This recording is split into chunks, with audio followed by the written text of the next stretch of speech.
Bonjour, nouvelle vidéo sur les solutions chimiques à niveau seconde en physique-chimie au lycée.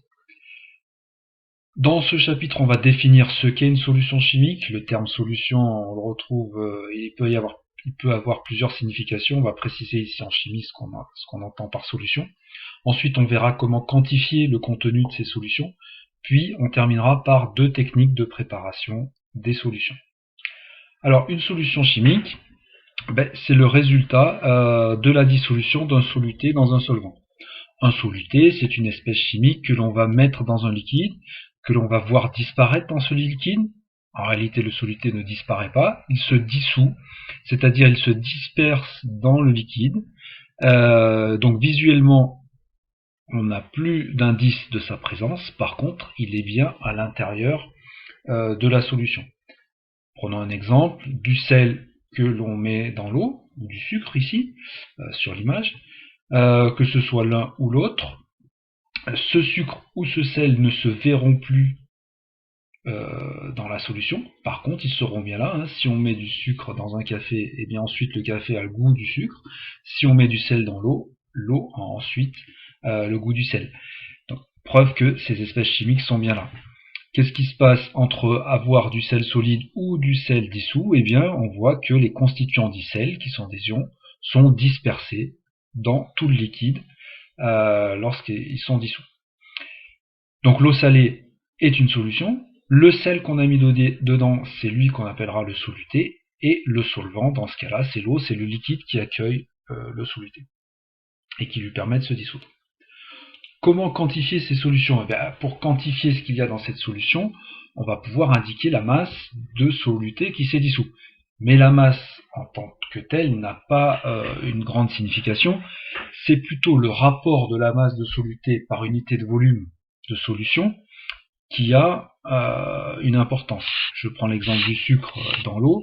Si vous voulez qu'une solution sucrée ait beaucoup le goût du sucre, eh bien il y a deux méthodes. Soit vous mettez beaucoup de sucre dans la solution, c'est-à-dire une grande masse, soit vous décidez de mettre une petite masse, mais dans un tout petit volume d'eau, donc de solution. Donc ce qui compte, c'est bien le rapport de ces deux grandeurs, la masse par le volume de la solution. Ce rapport, on appelle ça la concentration en masse de la solution. Cette concentration en masse s'exprime donc en grammes, unité de la masse, par litre de solution. On verra à travers les exercices comment calculer cette concentration en masse, comment l'utiliser pour déterminer des masses. Alors les techniques de préparation, il y en a essentiellement deux, et on peut dire que en seconde, on voit quasiment l'intégralité de ces techniques, puisque vous ne rajouterez pas spécialement de techniques particulières de préparation de solutions en première ou en terminale. Deux techniques pour la préparation des solutions. Soit on va partir du soluté pur au départ, c'est-à-dire souvent sous forme solide, mais il pourrait être aussi liquide ou gazeux, et on va directement le mettre dans un solvant. Ou bien, deuxième technique, on en parlera après, à partir déjà d'une solution toute prête. Alors cette technique qui consiste à mettre le soluté pur dans le solvant, ça s'appelle la technique de dissolution, c'est-à-dire que c'est nous qui allons réaliser la dissolution du soluté dans le solvant. Pour cette technique, plusieurs étapes. La première étape est un calcul. On veut préparer un certain volume de solution. On a comme objectif de préparer une solution qui a une certaine concentration en masse. Eh bien, il va falloir calculer quelle masse de soluté on va mettre dans notre préparation. Donc ça résulte du calcul issu de la formule précédente, mais qu'on a un petit peu transformé. Si je cherche la masse, je multiplie la concentration en masse par le volume de la solution. J'obtiens alors une masse en grammes, une masse de soluté en grammes, que je vais pouvoir aller prélever sur une balance s'il s'agit d'un solide, ou éventuellement dans d'autres matériels si c'est un liquide. En seconde, on sera essentiellement sur des solides. Donc, une fois qu'on a préparé l'échantillon de soluté dont on avait besoin, donc sur une balance, qu'on a préalablement taré évidemment, on se retrouve avec une petite coupelle remplie du soluté dont on a besoin. On va insérer ce soluté dans ce matériel-là, très spécifique aux préparations de solutions qui s'appelle une fiole jaugée. Cette fiole jaugée aura un volume qui correspond au volume final qu'on veut obtenir, c'est-à-dire V solution. Voilà, donc on l'insère, plusieurs techniques, soit on a une coupelle souple et on la plie un petit peu pour que tout le soluté rentre bien dans la fiole, soit on a une coupelle rigide, à ce moment-là on va plutôt utiliser un entonnoir pour ne rien perdre. Et ensuite, une fois que ce soluté est dans la fiole jaugée, on commence à ajouter un petit peu de solvant, c'est-à-dire souvent pour nous de l'eau distillée. Les premières gouttes de solvant qu'on va ajouter dans cette fiole jaugée, on va s'en servir pour rincer tout ce qui a été utilisé. Donc la coupelle, pour être sûr qu'il n'y a pas de petits grains qui se soient accrochés et que tous sont tombés dans la fiole. Éventuellement l'entonnoir si on a utilisé un entonnoir. Ensuite, eh bien, on va agiter assez énergiquement pour dissoudre le soluté. Et enfin, pour terminer, on va compléter la fiole jaugée jusqu'à ce que le volume de la solution atteigne le trait de jauge qui marquera le fait que la solution a bien le volume qu'on avait prévu au départ, c'est-à-dire le volume de la fiole jaugée. Enfin, pour terminer, on retournera la fiole bouchée une fois ou deux pour bien homogénéiser la solution. Voilà, ça c'est la première technique. On part donc du soluté solide, on le met dans une fiole, on rajoute l'eau et la solution est prête.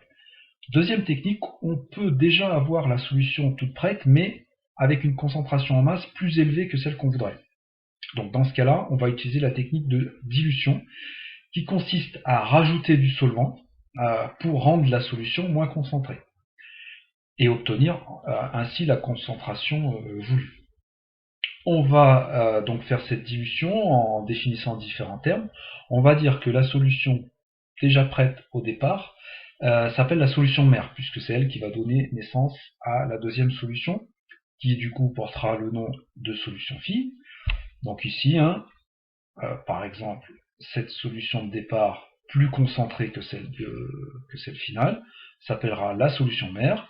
Ici, l'action de dilution, c'est-à-dire quand on rajoute de l'eau à la solution de départ, et puis l'obtention d'une solution fille. Qu'est-ce qu'il y a de commun entre la fille et la mère? Eh bien, on voit que c'est le nombre de points rouges ici sur le schéma. C'est-à-dire le nombre de points rouges, c'est la quantité de soluté qu'il y avait dans la solution mère de départ. Cette quantité de soluté, la masse de soluté pouvant s'exprimer soit à partir de la mère, soit à partir de la fille, on a l'égalité suivante qui nous servira dans beaucoup d'exercices et pour les préparations par dilution. C mère fois V mère égale C fille fois V fille. Alors, du point de vue technique expérimental, on ne va pas utiliser comme ici des béchers, on va repartir sur du matériel relativement précis pour préparer notre dilution. Donc, on va commencer par faire un calcul qui est de savoir quel volume de solution mère on a besoin pour préparer la solution fille. Donc, on utilise la formule précédente. Ici, je l'ai transformée pour faire apparaître quelque chose qui peut aussi servir dans les exercices, qui s'appelle le facteur de dilution. Vu que C mère fois V mère égale C fille fois V fille, en faisant le produit en croix, on obtient C mère sur C fille égale V fille sur V mère. Sachant que chaque rapport est égal au facteur de dilution, on peut dire par exemple, je veux faire une dilution d'un facteur 20, ça voudra dire que la fille aura une concentration 20 fois moins élevée que sa mère. Ça veut aussi dire que le volume fille représentera 20 fois le volume mère qu'on aura pris au départ. Donc cette formule ou la précédente peut nous permettre de calculer le volume de solution mère dont on va avoir besoin pour préparer la solution. Une fois que ce calcul est fait, le volume de solution mère, eh bien on le prélève. On le prélève avec un matériel précis, une pipette jaugée par exemple, qui sera parfait pour cette opération.